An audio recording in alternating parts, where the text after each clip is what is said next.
चाहे कितना ही अभागा मनुष्य हो, सुबह 3 बजे से 6 बजे उठकर ब्रह्म मुहूर्त में कर दो ये काम, जो चाहोगी वह मिलेगा। एक समय की बात है, माता पार्वती ने भगवान शिव से पूछा, स्वामी, मैंने देखा है कि चाहे कितना ही अभागा मनुष्य हो, अगर वह सुबह के समय ब्रह्म मुहूर्त में उठता है तो वह बहुत सुखी रहता है। ऐसा क्यों है? मुझे ब्रह्म मुहूर्त का रहस्य बताइए। तब भगवान शिव ने कहा, हे देवी, मैं आपको इस प्रश्न का उत्तर एक कथा के माध्यम से बताऊंगा। कृपया आप इस कथा को ध्यान पूर्वक सुनना, और जो भी मनुष्य इस कथा को पूरा सुनेगा वह कभी भी इस अवसर को अपने हाथों से जाने नहीं देगा। ब्रह्म मुहूर्त का रहस्य जानकर पूरा जीवन बदल जाएगा। भगवान शिव कथा को सुनाना प्रारंभ करते हैं और माता पार्वती से कहते हैं, बहुत समय पहले की बात है, काशी में दीनू नाम का एक लड़का रहता था। वह लड़का बहुत ही अच्छा था, लेकिन एक गलत आदत थी, वह देर तक सोता रहता था। सुबह उसे जगाने के लिए घर वाले कई प्रयास करते थे, परंतु वह रोजाना सुबह देर तक उठता था। वह लड़का कभी भी 9 से पहले नहीं उठता था। जब वह बालक था तब परिवार वालों ने सोचा कि जब ये बड़ा हो जाएगा तो इसकी आदत में सुधार हो जाएगा, परंतु वह लड़का जैसे जैसे बड़ा होता गया उसकी ये आदत और भी ज्यादा गहरी होती चली गई। दुनिया इधर से उधर हो सकती थी, लेकिन वह लड़का कभी भी जल्दी नहीं उठ पाता था। उसके पिता उसकी इस आदत से बहुत ज्यादा परेशान रहने लगे थे। उस लड़के को ढेरों नकारात्मक शक्तियों ने घेर लिया था। वह सभी को पलटकर जवाब देता था और दिन भर उदास रहता था। इसका असर उसके स्वास्थ्य पर भी पड़ रहा था। जब उस लड़के को ये पता लगा कि उसके सारे मित्र सफलता को प्राप्त कर चुके हैं, तब वह और भी ज्यादा चिंतित हो गया और ईश्वर को कोसने लगा। वह बार बार यही कहता था कि मेरी किस्मत ही खराब है, परंतु उसके पिता अच्छी तरह से जानते थे कि उस लड़के के असफल होने के पीछे का क्या कारण है। भगवान शिव ने कहा, हे देवी, फिर एक दिन की बात है, उसके पिता को किसी सन्यासी के बारे में पता चला। उसने तुरंत अपने बेटे की समस्या को लेकर उस सन्यासी के पास जाने का निर्णय लिया। सन्यासी को बेटे की आदतों के बारे में बताया और सन्यासी ने कहा कि कल आप अपने बेटे को इस आश्रम में आने को कहिए। फिर उस लड़के का पिता अपने घर की ओर चला गया। उसे पता था कि अगर वह सीधे तरीके से अपने बेटे को सन्यासी से मिलने के लिए कहेगा तो वह कभी तैयार नहीं होगा। उसने अपने बेटे को अपने पास बुलाया और कहा, तुम्हारे सारे मित्र जीवन में सफलता प्राप्त कर चुके हैं, क्या तुम सफल नहीं होना चाहते हो? लड़के ने उत्तर दिया कि जरूर पिताजी, परंतु जब भी मैं अपने मित्रों से उनकी सफलता का रहस्य पूछता हूँ तो वह मुझे कुछ नहीं बताते हैं। भगवान शिव ने कहा, हे देवी, फिर उसके पिता ने कहा कि मुझे ये रहस्य पता चल गया है कि वह सभी क्यों सफल होते जा रहे हैं। तब उस लड़के ने बड़ी उत्सुकता से पूछा, क्या पता चल गया है पिताजी? कृपया करके आप मुझे बताइए। उसके पिता ने कहा कि कल सुबह तुम्हें एक सन्यासी के आश्रम में जाकर उनसे मिलना है। यदि तुम वहां पर समय से पहुंच गए तो वह सन्यासी तुम्हें ऐसा मंत्र बताएंगे जिससे तुम सफल हो जाओगे, परंतु एक समस्या है। लड़के ने कहा कि पिताजी, मैं कल पूरी रात जागता रहूंगा और सुबह सन्यासी से मिलकर जरूर आऊंगा। उसके पिता ने कहा कि ठीक है, तुम वहां जाकर उस सन्यासी की आज्ञा मानना। पिता की बात सुनकर वे लड़का बहुत अधिक खुश हुआ। जीवन में पहली बार रात्रि में वह जागता रहा, परंतु थोड़े ही समय में उसे नींद आ गई और वह सो गया। फिर अगली सुबह जब वह उठा तो उसे पता चला कि सन्यासी से मिलने का समय समाप्त हो चुका था। उसके पिता ने लड़के की तरफ देखा और कहा कि तुम जीवन में कभी भी सफल नहीं हो पाओगे, जाओ और जाकर सो जाओ। पिता की यह बात सुनकर उस लड़के को बहुत दुख हुआ। उसने मन ही मन स्वयं को चुनौती दी कि कल सुबह वह सन्यासी से मिलने अवश्य जाएगा। उसने अपने पैर में एक छोटा सा घाव बना लिया, जिससे दर्द के कारण उसे रात भर नींद नहीं आई। भगवान शिव ने कहा, हे देवी, यह ऐसा पहला अवसर था जब उसने अपने जीवन में पहली बार सूर्योदय को देखा था। वह तुरंत ही तैयार होकर सन्यासी से मिलने के लिए चला गया। आज उसका अनुभव कुछ अलग ही था। वह बेहद शांत महसूस कर रहा था। चलते चलते वह लड़का जैसे ही सन्यासी के आश्रम में पहुंचा, तो वहां पर उसने देखा कि सन्यासी और उसके सभी शिष्य ध्यान लगाकर बैठे हुए थे। भगवान शिव ने कहा, हे देवी, फिर जब ध्यान का समय समाप्त हुआ, तब लड़का उस सन्यासी के पास पहुंचा और उन्हें प्रणाम करते हुए बोला कि आपके पास कोई ऐसा मंत्र है जिससे मैं सफल हो सकता हूँ? कृपया करके मुझे वह मंत्र बताइए। मैं भी अपने मित्रों के समान सफल होना चाहता हूँ और अच्छा जीवन जीना चाहता हूँ। भगवान शिव ने कहा, हे देवी। फिर सन्यासी मुस्कुराए और बोले, अच्छा, तो तुम वही बालक हो। तुम्हारे पिताजी मुझसे मिलने आए थे और उन्होंने तुम्हारे विषय में मुझे सब कुछ बता दिया था। मैं तुम्हें वह मंत्र अवश्य बता देता हूँ। परंतु अब लड़के ने जैसे ही परंतु शब्द सुना, तो लड़का घबरा गया। उसने पूछा, परंतु क्या गुरुदेव? तब सन्यासी बोला, मैं तुम्हें वह मंत्र बताऊंगा, परंतु अगले 21 दिनों तक तुम्हें मेरी आज्ञा माननी होगी। मैं तुम्हें वह मंत्र 21 दिनों के बाद बताऊंगा।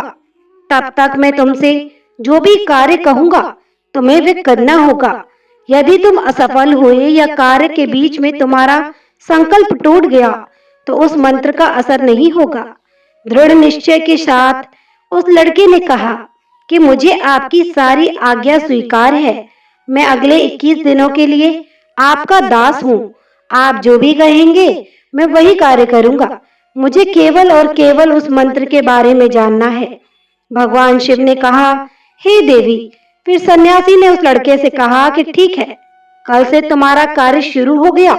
तुम इसी आश्रम में निवास करोगे। वह लड़का आश्रम में निवास करने के लिए तैयार हो गया।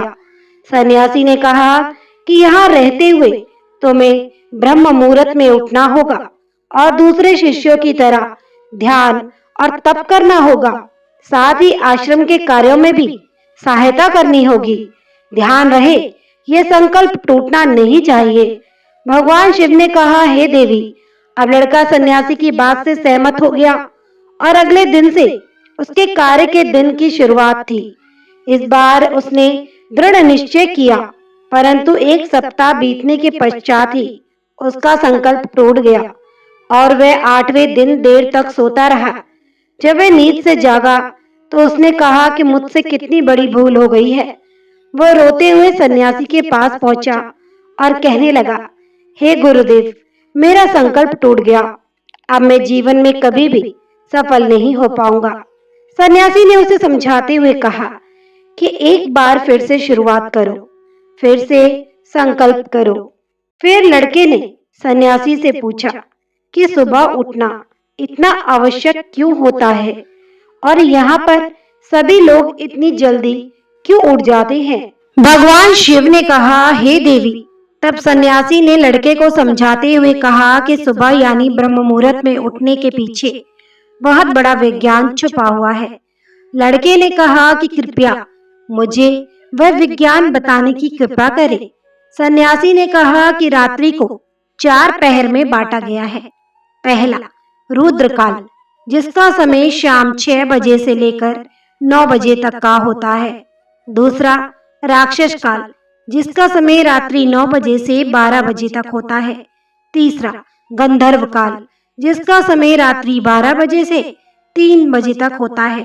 और सबसे अंत में जो पहर आता है उसे मनोहर काल कहते हैं। इस समय को ब्रह्म मुहूर्त या अमृत बेला के नाम से भी जाना जाता है। इसका समय भोर 3 बजे से सुबह 6 बजे तक होता है। यह वह समय होता है जब पूरे संसार की नकारात्मक शक्तियां निष्क्रिय अवस्था में होती हैं और सकारात्मक शक्तियां सक्रिय होती हैं। ब्रह्म मुहूर्त अर्थात देव मुहूर्त। ब्रह्म मुहूर्त का अर्थ देवताओं का समय होता है। भगवान शिव ने कहा, हे देवी, वह सन्यासी आगे कहता है, इस समय देवता धरती पर विचरण कर रहे होते हैं और जागृत मनुष्य पर उनका बड़ा ही सकारात्मक प्रभाव पड़ता है। ब्रह्म मुहूर्त ऐसा समय होता है जिसमें मनुष्य का मस्तिष्क बिल्कुल खाली हो जाता है, जिसमें किसी प्रकार के कोई विचार नहीं होते हैं। और जब इस समय व्यक्ति अपनी पुस्तक खोलकर पाठ का अध्ययन करते हैं तो उन्हें सब कुछ जल्दी जल्दी याद भी होता है और यह लंबे समय तक याद रहता है। यह ऐसा समय है जिसमें हम ज्ञान को समझने का प्रयास करते हैं। इस कारण आश्रम के सभी शिष्य और संसार में बहुत से ज्ञानी लोग ब्रह्म मुहूर्त में ही उठ जाते हैं। प्राचीन काल में रोशनी का कोई स्रोत न होने के कारण लोग अपने दिन का समापन सूर्यास्त के साथ और आरंभ सूर्योदय के साथ करते थे। यह एक तरीका है जिसने मानव जीवन प्रकृति के साथ तालमेल बनाकर चलता है। भगवान शिव ने कहा, हे देवी। फिर उस लड़के ने कहा कि ठीक है, मैं कल से अपना संकल्प फिर से शुरू करता हूँ, परंतु ब्रह्म मुहूर्त में उठकर मुझे क्या क्या करना चाहिए। तब सन्यासी ने कहा कि ठीक है, मैं तुम्हें बताता हूँ कि ब्रह्म मुहूर्त में क्या करना चाहिए और कैसे करना चाहिए। सबसे पहले उठकर धरती माता पर पांव रखने से पहले धरती माता को प्रणाम करना चाहिए और अपनी दोनों हथेलियां को देखना चाहिए और ईश्वर को धन्यवाद देना चाहिए कि उन्होंने तुम्हें आज का सूर्योदय देखने का अवसर दिया है। इसके बाद नित्य कर्म और स्नान करने से शरीर की ही नहीं बल्कि मन की शुद्धता भी बढ़ती है। स्नान करने के पश्चात ध्यान की प्रक्रिया होती है। ब्रह्म मुहूर्त में ध्यान की अवधि 21 दिन तक होती है। इस विधि का उपयोग तब किया जाता है जब आप अपनी कोई भी मनोकामना की पूर्ति चाहते हैं। यह ऐसा समय होता है जब व्यक्ति अपने आज्ञा चक्र को सक्रिय करने पर काम करते हैं। भगवान शिव ने कहा, हे देवी। आगे वह सन्यासी कहता है, आज्ञा चक्र दोनों भुवों के बीच होता है। यह संकल्प का स्थान भी कहा जाता है। अगर इस चक्र पर ध्यान केंद्रित किया जाए और अपनी मनोकामना को बार बार दोहराया जाए तो मात्र 21 दिनों के भीतर वह मनोकामना पूरी हो जाती है। अगर आपके मन में कोई अधूरी मनोकामना है और आप उसे पूरी करना चाहते हैं, तब उसे सबसे पहले उस मनोकामना का स्पष्टीकरण कर ले। आपको क्या चाहिए यह निर्णय अवश्य कर ले। इसके बाद ध्यान की विधि को शुरू करें। ब्रह्म मुहूर्त में स्नान के बाद एक ऐसा स्थान चुने जहां पर वायु का प्रवेश हो। ध्यान में शुद्ध प्राणवायु का होना आवश्यक होता है। ध्यान की मुद्रा में रीढ़ की हड्डी सीधी होनी चाहिए, साथ ही गर्दन भी सीधी होनी चाहिए। सुखासन की अवस्था में दोनों हाथों को घुटनों पर रखकर आंखें बंद करके बैठ जाएं। हाथों की मुट्ठी को बंद कर लें और 2-3 मिनट तक बिल्कुल शांत हो जाइए। जब आपका शरीर स्थिर हो जाए और श्वास भी शांत हो जाए, तब उसके बाद अपना सारा ध्यान आज्ञा चक्र पर लगाए। इस दौरान लंबी गहरी सांस लें और सांस को रोक कर रखें। इस समय आप अपनी इच्छा को मन ही मन दोहराएं और अपने मन से इष्ट देव और देवी देवताओं और गुरुजनों का चिंतन करें। भगवान शिव ने कहा, हे देवी। उस सन्यासी ने कहा, जब सांस रोकना कठिन हो जाए तब धीरे धीरे सांस को बाहर की ओर छोड़ो। सांस को नाक से भरें और मुंह से बाहर छोड़ें। इस प्रक्रिया को 3 से 4 बार प्रतिदिन दोहराएं।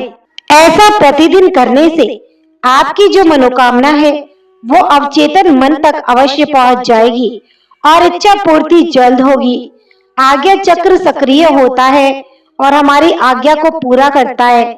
सांस को रोक कर रखने के दौरान शरीर में आपातकाल की स्थिति हो जाती है, जिससे कि आप बेकार की बातें सोचने और विचार करने से बचते हैं। ब्रह्म मुहूर्त के समय ईश्वर की विशेष कृपा होती है और कोई भी व्यक्ति अपनी मनोकामना को इस समय दोहराता है तो उसकी इच्छा जल्द से जल्द पूरी होती है।